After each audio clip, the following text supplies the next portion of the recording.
This bull was born blind, but only followed one voice, a forgotten shepherd's son. The sun bled rust-red across the hills of Oak Hollow, casting long shadows that crawled like tired ghosts over the dry, cracked earth. Nothing grew there but sagebrush, old fences, and kids who learned too early how to stop dreaming.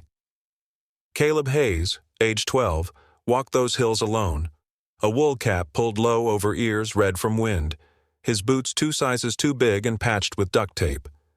He carried a wooden staff his father had carved back when there was still laughter in their house. That laughter had died 2 winters ago. The night pneumonia took his father from their single-room cabin and left behind silence, heavy as the sky. Every morning before school, and again in the late afternoon after sweeping the church steps or delivering groceries for nickels, Caleb wandered through the pasture behind the East Ridge, the part of town folks called the Forgotten Side. It was where the rancher, Mr. Dobbs, kept the animals he didn't bother counting, where the wind bit harder and the grass grew only in stubborn tufts. That morning started like any other. Caleb crested the ridge, his breath misting as the sun clawed its way over the horizon. That's when he heard it, a sound softer than the breeze, a small, choked bleat. He ran. Down into the hollow, his boots thudding across brittle earth, past rusting wire and sagging wooden posts. He followed the sound until he saw her, an old cow, half sunken into the dirt, eyes distant and glassy, her breath already fading. And beside her, still slick with afterbirth, was the calf. It trembled like a leaf. Caleb dropped to his knees. The calf's eyes were shut, not in the sleepy way of the newborn, but vacant, unmoving. Its ears twitched wildly. The moment Caleb whispered, "Hey now!" the calf's head turned, blind eyes searching, nose sniffing. Then, against all logic, the little creature pressed its wet face against his leg and let out the faintest, grateful grunt. Caleb swallowed hard. A truck engine growled behind him, and a dusty shadow fell across the scene. Mr. Dobbs stepped out of his dented pickup, chewing on a toothpick like it was the last bit of joy left in his life. "Should have figured you'd come sniffing around," Dobbs muttered, eyes on the calf. "Stupid thing's blind. Ain't gonna grow right. Can't herd, can't follow, can't even find its damn feet.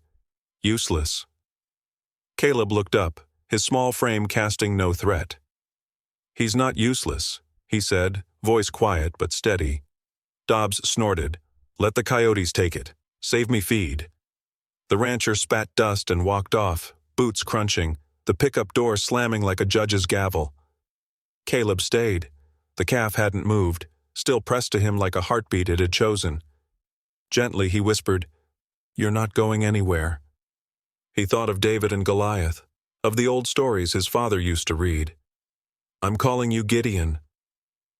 From that moment, something shifted in Caleb. After school each day, while other boys played ball or loitered outside the gas station, Caleb walked the same winding trail out past the windmill and the dry creek bed.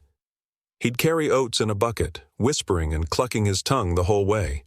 And Gideon, now bigger, stronger, but still blind, would find him every time.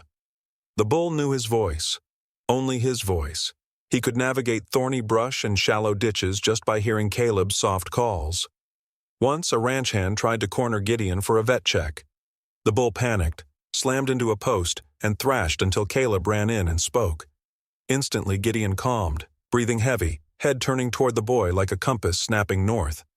Soon it became local legend, the blind bull who followed only one boy. Neighbors whispered. A few chuckled. But most just watched with something quiet in their eyes. Caleb didn't care.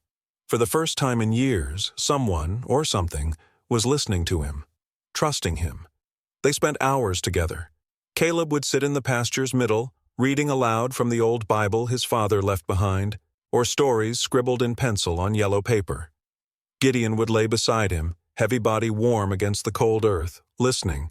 But not everyone saw it as a miracle. Mr. Dobbs watched from his porch with narrowed eyes, a bottle in one hand, bitterness in the other. He saw the way the townsfolk talked, the way kids stopped to point, and he didn't like being irrelevant on his own land. One afternoon, as Caleb climbed the gate, Dobbs called out, "Ain't your bull, kid?" Caleb froze. "I didn't say he was." Well, you're acting like it. Don't forget who feeds him. Who owns that soil? Caleb turned. He only eats when I'm there. Dobbs stepped down from the porch. Then maybe I stop letting you in. A long silence passed. But the rancher didn't stop him, not that day. Instead, he stood there long after Caleb had disappeared over the hill, the boy's voice echoing faintly, and Gideon's slow, heavy steps trailing behind. Later that week, when Caleb arrived, he found the gate padlocked. Inside, Gideon paced, bumping gently into the fence, confused, ears flicking desperately for the voice that didn't come. Caleb called softly through the gaps, but the bull stayed restless, panicked. His nose scraped the wood, his legs unsteady. Caleb pressed his hands against the gate. "It's okay, boy. I'm here." A shadow fell beside him, Dobbs again. "You made him soft," the rancher said, voice flat. "A bull's supposed to fear nothing." "He's not soft," Caleb answered. "He's loyal." Dobbs scoffed and walked off. That night Caleb sat on the ridge above the pasture, watching the stars blink on. Below, Gideon lay alone, facing the wrong direction. And Caleb whispered into the wind, "Just hold on." He didn't know it yet, but trouble was already coming, and the rancher's patience, with both boy and bull, was running out.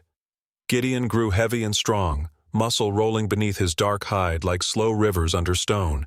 His horns curved with power, but his eyes remained clouded and blank, pale marbles that had never seen a sunrise or the boy who fed him. But he knew the sound of Caleb's voice. He trusted it like breath. And in return, Caleb clung to the bull's faith in him, like a rope tied around his ribs.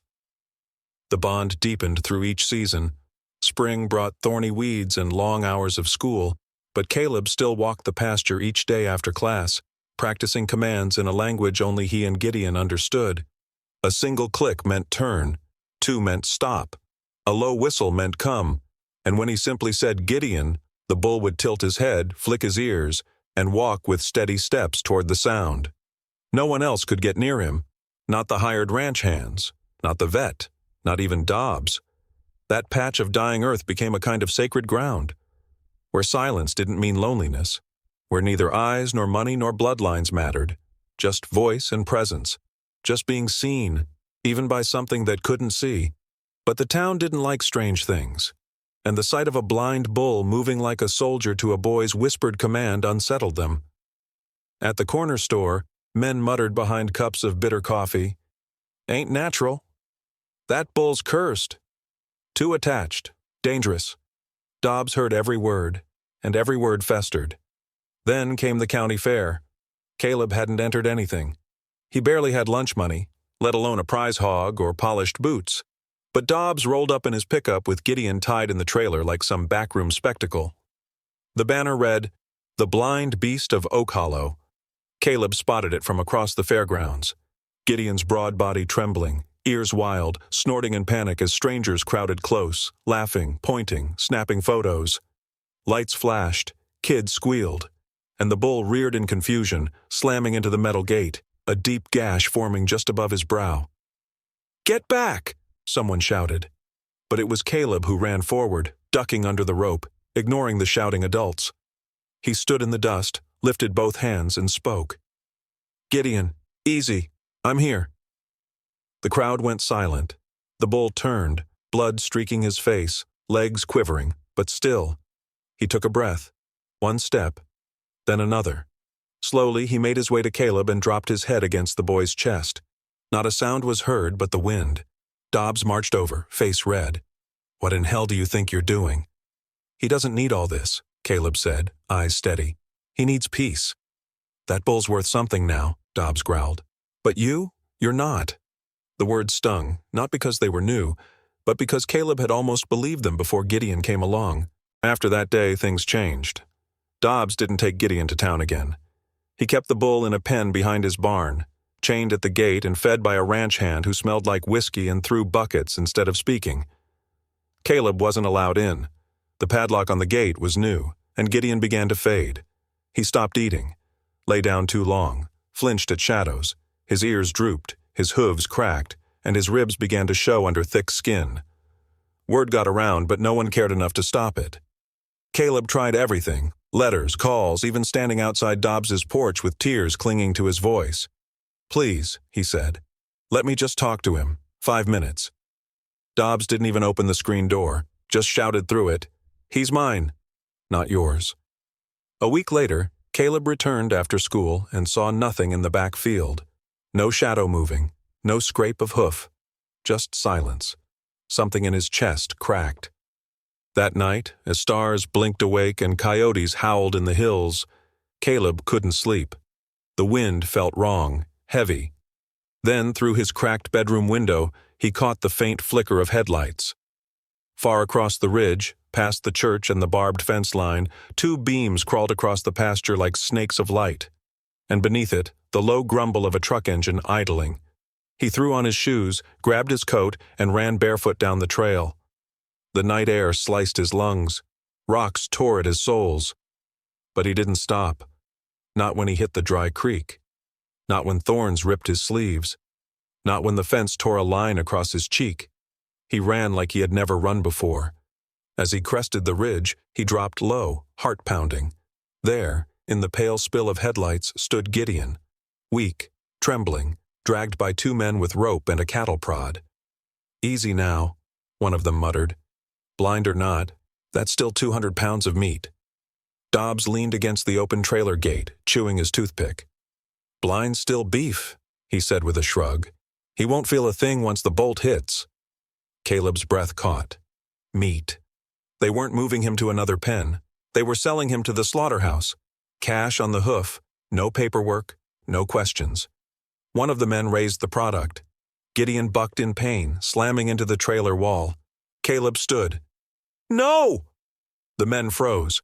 From across the dark, Caleb's voice cut through like a knife. He ran toward them, eyes burning, hands shaking. "You can't take him," he shouted. "He's not yours." Dobbs turned slowly. "You got no claim." "Yes, I do," Caleb breathed, stepping closer. "He listens to me. He trusts me. Trust don't pay feed bills. You never fed him." The 2 hired men looked at each other. Even they weren't so sure now. Caleb stepped toward Gideon softly. His voice dropped to a whisper. "It's me, boy. I'm here." The bull's ears flicked. His head jerked slightly. And then, he moved. One slow, halting step. Then another. The ropes went slack in the men's hands. Gideon walked toward the sound, blind eyes full of something deeper than vision. Faith. Dobbs cursed. "Get back in that truck!" But Gideon ignored him. Caleb stood, arms outstretched, tears burning down his cheeks as the bull reached him and pressed that heavy, familiar head against the boy's ribs. Caleb whispered, "I got you." Behind them, the truck engine idled. The rancher seethed, and the night held its breath, waiting to see what would happen next. The stars had vanished behind thick clouds, leaving the sky black as burnt paper. No moon, no light. Just the hum of insects, the clink of metal, and Caleb's breath rattling in his chest as he crept over the ridge. His lungs burned from running. His shirt clung to him with sweat. A trickle of blood slid from the scrape on his jaw, but he didn't stop. Not when he saw the glow of a floodlight casting long shadows across the holding pen. Not when he heard the low moan of Gideon, hoarse, frightened. The bull stood inside a narrow pen, pressed against the far wall, flinching at every movement. His ears twitched violently, trying to sort friend from foe. Chains clinked around his front leg where one of Dobbs's hired men had tethered him, too tight. His blind eyes rolled as if trying to break through the darkness that never left. Across the dirt lot, Dobbs stood by the trailer ramp with a flashlight in one hand and a crowbar in the other, barking orders at the men struggling to coax Gideon forward. "Get him in! He ain't got the strength to kick!" Gideon thrashed suddenly, slamming into the gate. "Stupid animal," Dobbs snapped. "He's more trouble than he's worth." One of the men hesitated. "He looks bad. Shouldn't we just wait?" "Wait for what?" Dobbs growled. "Some kid to come crying? He's mine. Get him in the damn truck." Caleb stepped forward. Out of the dark, his voice raw and cracked but steady. "He's not yours." Dobbs turned. His flashlight caught the boy's face, bruised, scraped, and lit by something stronger than fear. "You again?" Dobbs spat. "This ain't a storybook, son. This is real life." Caleb didn't move. "Then let's be real. You never fed him, never spoke to him. You only saw a price tag. I saw him. Move, Dobbs said, stepping toward the trailer. You're in my way. Caleb walked forward until he stood in front of the ramp, arms at his sides, legs shaking but locked in place. No. Dobbs's face darkened. He raised the crowbar. I said move. But Caleb didn't flinch. He looked past Dobbs, toward the pen. Gideon, he called softly. I'm here. The night shifted. The bull's ears snapped forward. He let out a deep wounded groan, and then slowly stumbled forward. One hoof, then another. He yanked against the chain, which snapped with a metallic clang. The ranch hands jumped back. Gideon walked. Through the gate, past the ropes, past the trailer, straight toward the sound that meant safety. He staggered toward the ramp, but instead of walking up it, he stepped around, off the path Dobbs had tried to force, and stopped only when his muzzle pressed against Caleb's chest. The boy's hands came up slowly, resting against the massive, scarred forehead. You're okay now, he whispered. Dobbs snarled. You think this proves anything? He's just dumb muscle. He doesn't belong to you. I don't have to prove it, Caleb said. He already did. Dobbs roared and lunged forward, swinging the crowbar. But before the blow could fall, a voice called out from the dark. Put that down. A bright beam lit up Dobbs's face. He froze. Behind the light stood Sheriff Winley. His boots crunched slowly over the gravel as two deputies fanned out behind him, hands near their belts. Got a call, the sheriff said calmly. About a truck out late near the ridgeline. Thought it might have been rustlers. Didn't expect to find you, Dobbs. Dobbs lowered the crowbar, slowly. It's just a bull. Mine. Getting rid of it. The sheriff's flashlight shifted, landed on Caleb, then on Gideon. He narrowed his eyes.